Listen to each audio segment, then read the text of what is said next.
안녕하세요. 김상순 TV입니다. 허난성의 정조우에 있는 애플의 최대 하청업체인 폭스콘 공장에서 지난 10월 29일부터 직원들이 몰래 야반 도주를 하기 시작했습니다.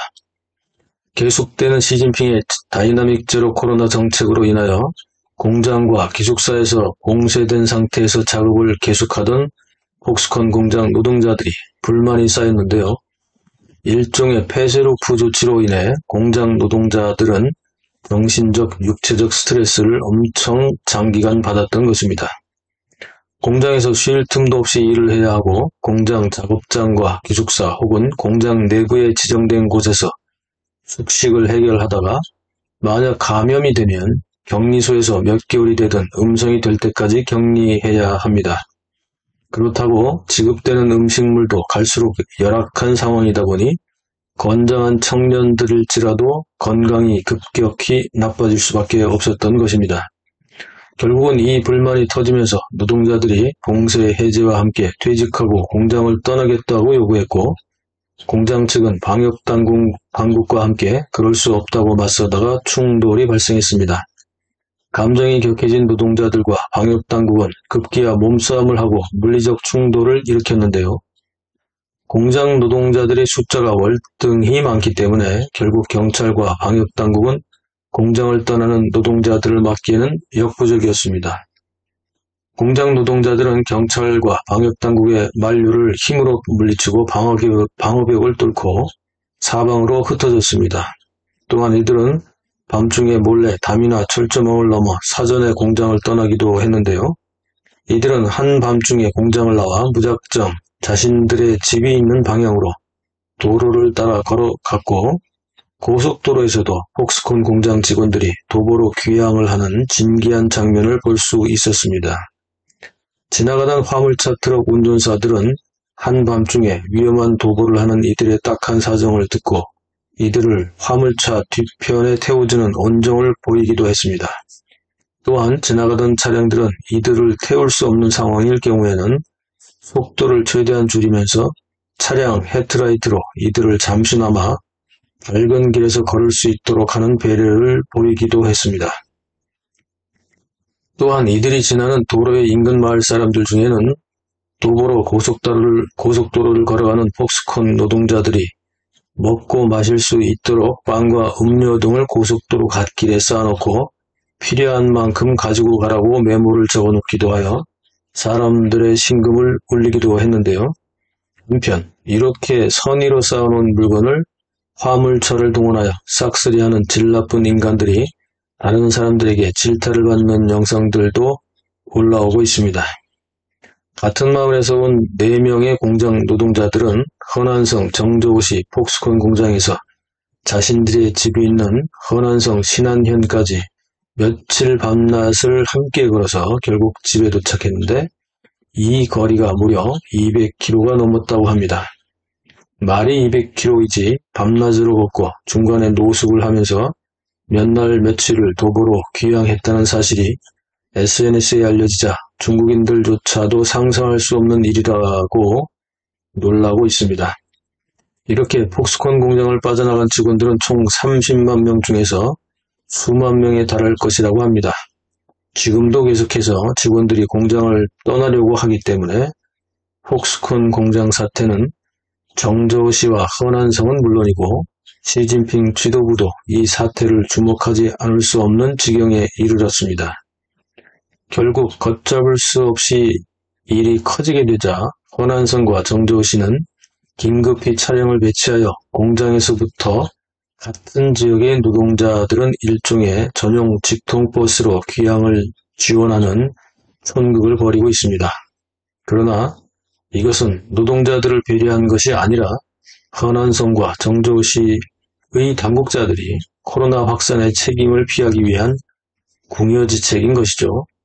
물론 노동자들을 배려하는 측면이 전혀 없는 것은 아니지만 정조우 씨와 허난성 당국자들이 폭스콘 공장을 이탈한 노동자들로 인한 추가 확산을 막기 위해 전용 직통버스로 노동자들을 고향까지 데려다줌과 동시에 이들을 현지의 방역당국에게 넘겨서 현지 방역당국이 이들을 바로 임시격리소로 보내도록 조치를 한 것입니다. 공장에 남으면 일일 보너스가 100위안 약 2만원에서 4배가 뛰어 400위안 약 8만원을 더 받을 수 있고, 한 달 25일 이상 근무하면 최대 5,000위안 약 100만원, 그리고 11월에 휴가를 포기하고 일하면 15,000위안 약 300만원 가까운 급여를 받을 수 있었지만, 이들은 통제된 공간에서 버는 돈을 포기하고 자유를 택한 것입니다. 정조 폭스콘 공장에서 근무하는 직원들만 무려 30만 명이나 됩니다. 게다가 폭스콘 공장은 현재 허난성의 수출입 규모에서 60%를 차지하고 있을 정도로 허난성과 정저우시는 물론이고 중국에서도 매우 중요한 공장입니다. 그렇다 보니 허난성과 정저우시는 사력을 다해 제로 코로나 상태에서도 폭스콘 공장이 정상적으로 운영될 수 있도록 많은 경찰 병력과 방역단을 꾸려서 통제를 했습니다. 그러나 무려 30만 명이나 되는 폭스콘 공장 노동자들은 점차 지쳐갔고, 최근에는 노동자들에게 지급되는 음식이 부실해지고 공장 내부에서 밀접 접촉자 간의 상호 감염이 발생하면서 확진자가 점점 더 늘어가는 상황에서 방역당국은 오히려 고압적인 태도로 일관했기 때문에 불만이 터진 것입니다. 30만 명의 폭스콘 공장이 세운 기숙사나 기숙사용으로 임대한 외부 기숙사에서 생활하면서 공장과 기숙사를 왔다 갔다 하는 통제 상태에서 생활을 했는데요.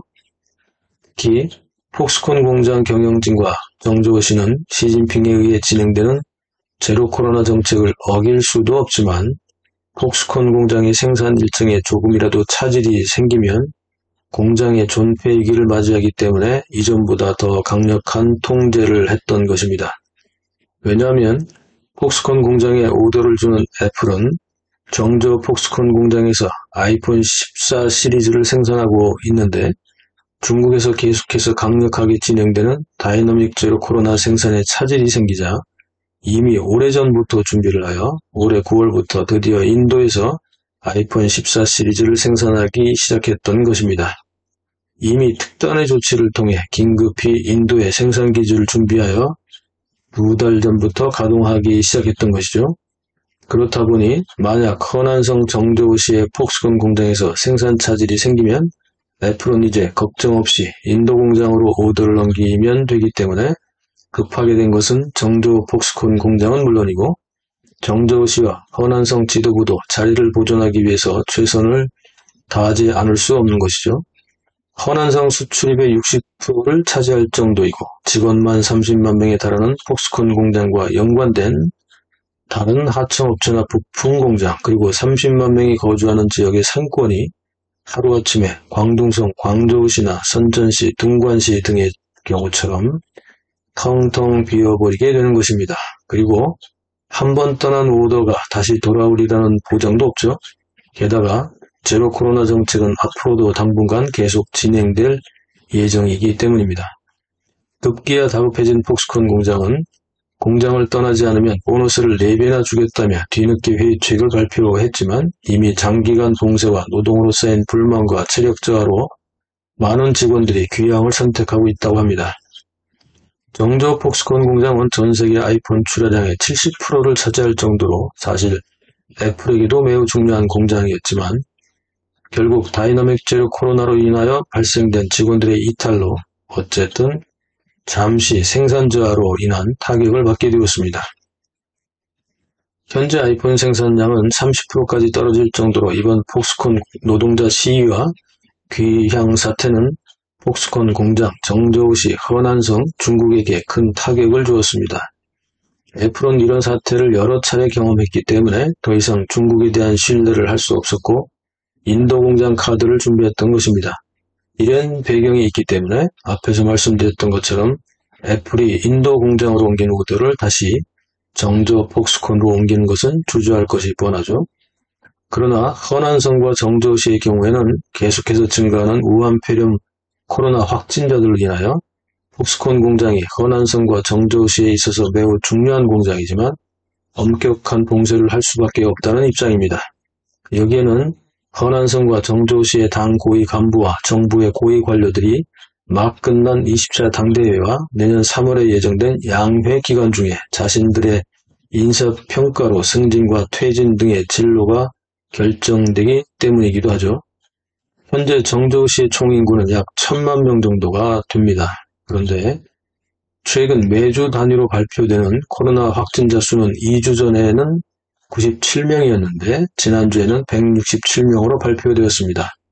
발표된 숫자만 봐도 거의 2배 가까이 증가한 것인데 통계를 감추거나 축소하기 때문에 실제 확진자 숫자는 이보다 훨씬 많을 것이라는 것이 중론이죠.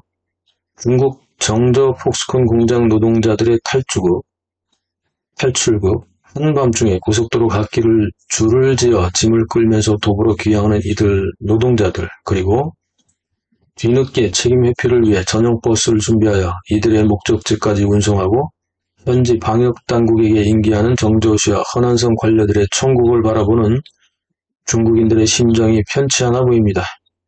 이미 전 세계에 퍼져버린 폭스콘 정조 노동자 시위에 이은 대탈출, 중국인들의 댓글은 시위가 아니고 폭동이었고 10월 13일 북경 하이덴구 브릿지맨의 현수막 시위와 뒤이은 릴레이 시위 등으로 자극받은 중국의 청년 노동자들이 드디어 일어섰다는 표현까지도 등장할 정도로 이목을 끌고 있습니다. 한편 값싼 인건비와 함께 거대한 중국 시장 장악이라는 일거양득 두 손에 떡을 들고 한동안 즐겼던 애플의 경우에는 지난 3년간의 코로나 사태와 장기 봉쇄로 인해 인도 공장 카드를 만지작거리다 결국 실행을 했고 지금은 중국에 대한 의존도를 급히 낮추는 비상사태를 맞이했습니다. 허난성과 정조시는 시진핑 제로 코로나 이행에 집중하다가 결국 더 큰 재앙을 스스로 자초한 꼴이 되었고 애플은 떠날 것이고 30만이 북적였던 활기찼던 정조 폭스콘 공장은 해주, 광주, 심천, 동광과 같은 텅 빈 공장과 기숙사를 바라봐야 하는 처지가 현실이 될 수 있다는 초조감에 사로잡혀 있습니다. 실제로 올해 4월에는 아이폰 생산의 20에서 30%를 차지하는 상하이 페가트론 공장 가동이 중단되었습니다. 폭스콘이 70% 정도를 생산하는데 페가트론 상하이 공장은 2위 업체였고 이미 이때부터 사실상 애플은 탈중국화를 더욱 서둘렀을 것입니다. 애플은 인도에서 생산하던 구형 아이폰 라인을 신형 아이폰 14 시리즈로 교체했다고 합니다.